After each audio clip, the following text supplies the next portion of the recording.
Welcome back to another episode of 40 Facts About the 40k Universe. I am your host, Gershwan, and you are watching One Mind Syndicate. Today we continue talking about first founding legions as we get into the Word Bearers. Now this is a legion that not many people like and not many people requested. It's just one of the kind of throwaway legions, even though you're going to find out that this legion is actually pretty badass. If you guys have any suggestions for any Warhammer 40k topics that you guys would like us to cover, please comment down below. Don't forget to put suggestion followed by whatever topic you guys want us to cover. With that said, let's get into 40 facts about the Word Bearers. The Word Bearers are one of the 9 first founding Space Marine legions that betrayed the Emperor of Mankind during the Horus Heresy. The Word Bearers were also the first Space Marine legion to be corrupted by the ruinous powers of chaos, many Terran decades before their counterpart turned to the Dark Gods. The pre-heresy Word Bearers legion originally wore slate gray power armor, complete with inscribed or engraved prayers in Cochisian cuneiform script, phrases and words of devotion with no contrasting colors. Word Bearer chaplains wore the slate gray armor of the legion, being distinguished by gold armor trim and their crozius. The chaplains repainted their armor black following the legion's reprimanding by the Emperor in Monarchia, in remembrance of the ashes coating every warrior's armor. First Chaplain Erebus was known to have a clean-shaven head which was richly tattooed with religious sayings and imagery. It is not known whether or not this was a standard practice amongst the other members of the Word Bearers. After their fall to the ruinous powers, the Word Bearers adopted a new color scheme in the days immediately after the Dropsite Massacre on Isfahan V, intended to symbolize the Word Bearers' willingness to shed blood to bring the truth of chaos to all mankind. Their power armor was repainted the color of split blood, a color often called traitorous red or betrayer's red, sometimes worn with black or silver trim. Heretical prayers are inscribed directly into the surface of their armor. By the time of the Battle of Calth, the red and black first worn by the Serrated Suns chapter had become widespread throughout the legion. Also, almost entirely supplanted was the use of ancient Coletian runic scripts, once employed extensively to denote a legion's rank, status, role, and deed in a manner incomprehensible only to other legions' inductees.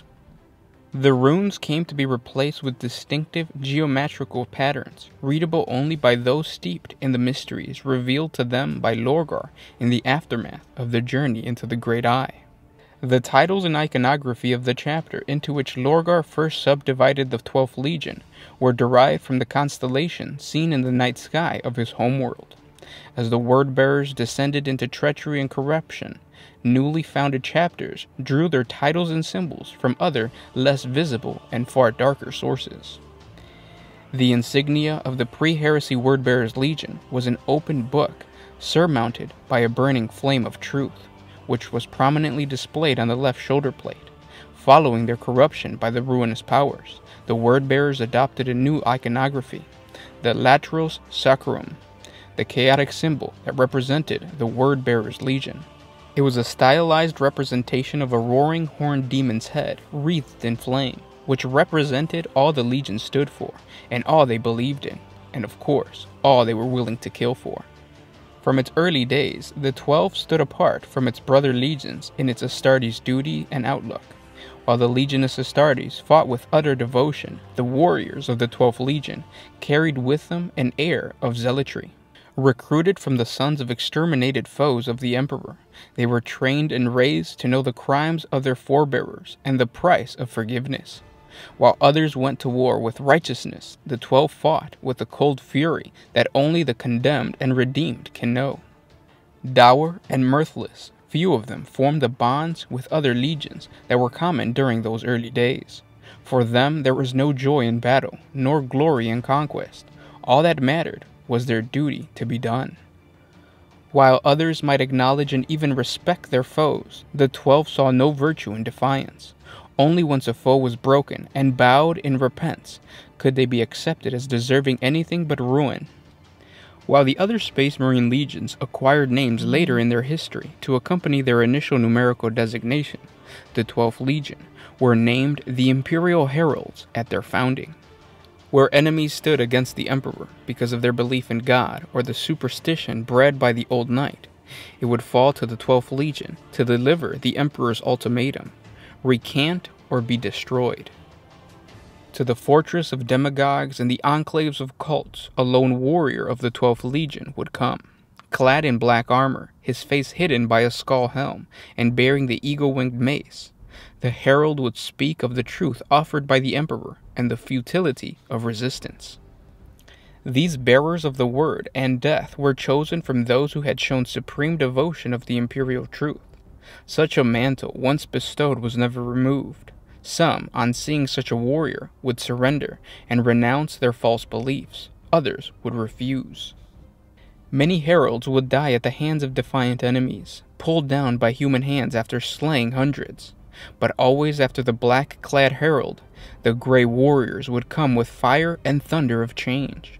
The wars waged by the imperial heralds were direct and functional. While other legions fought in the manner that mirrored their nature, the 12th Legion warfare was simply a tool to be applied. For them, the true war existed long before the bullet was fired, and would last long after the last drop of blood had fallen. They were warriors in a war fought in the realm of belief, a war in which the truth was the only real weapon. Once they had conquered, the imperial herald would seek out work which spoke of powers of sorcery, false gods, and the irrational. They emptied libraries, diving the content into truth and falsity. Idols and trappings of worship would be cast down and pulled from temples and shrines.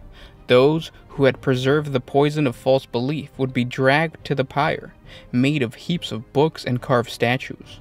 All would burn together. Those who had been freed from the shackles of ignorance would be given a choice: embrace the imperial truth or join the pyre.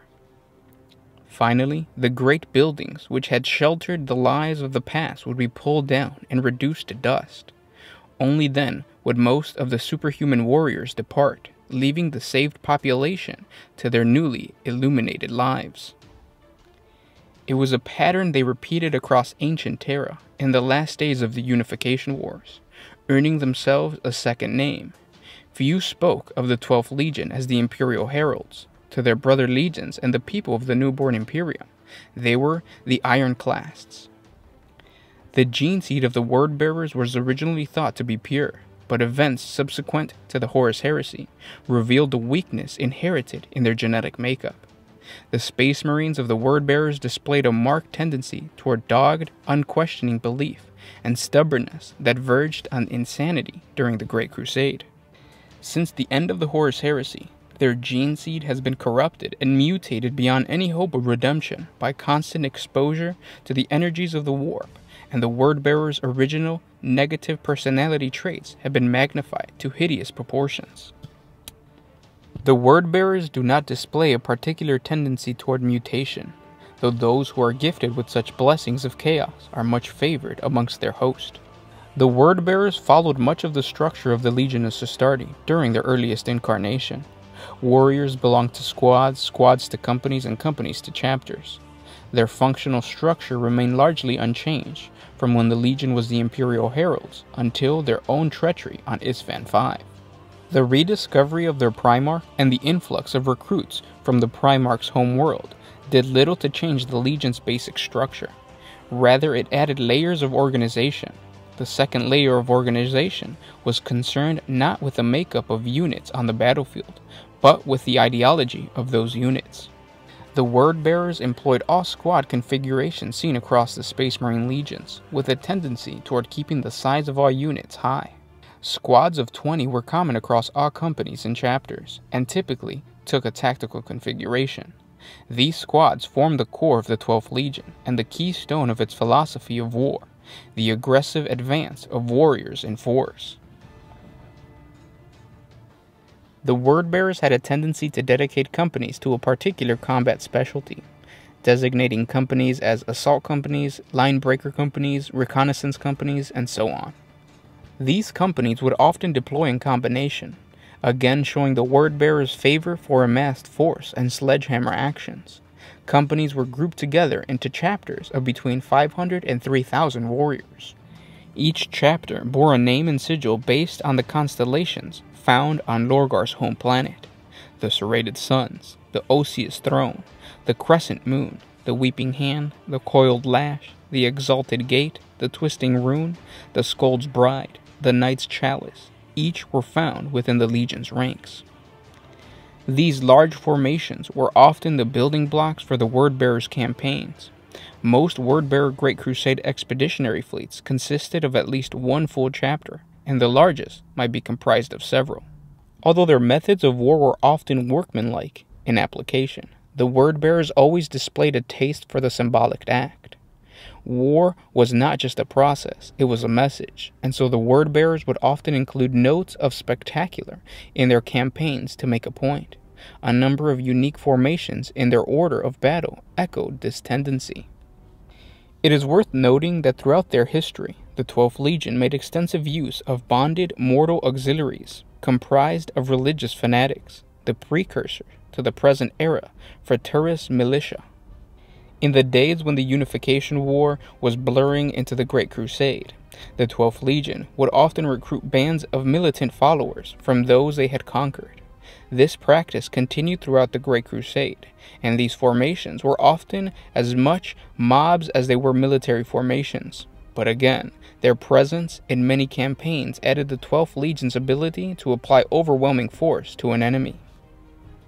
And those were 40 facts about the Wordbearers. After reading their lore and after doing this video, I could honestly say that I misunderstood the Wordbearers. They are actually a really badass legion, at least until the Horus Heresy. Like their whole makeup of being heralds and just the whole ideology of bringing in militants into their organization is actually really badass. And of course, spreading the imperial truth. It's too bad that Lorgar was corrupted and then messed everything up.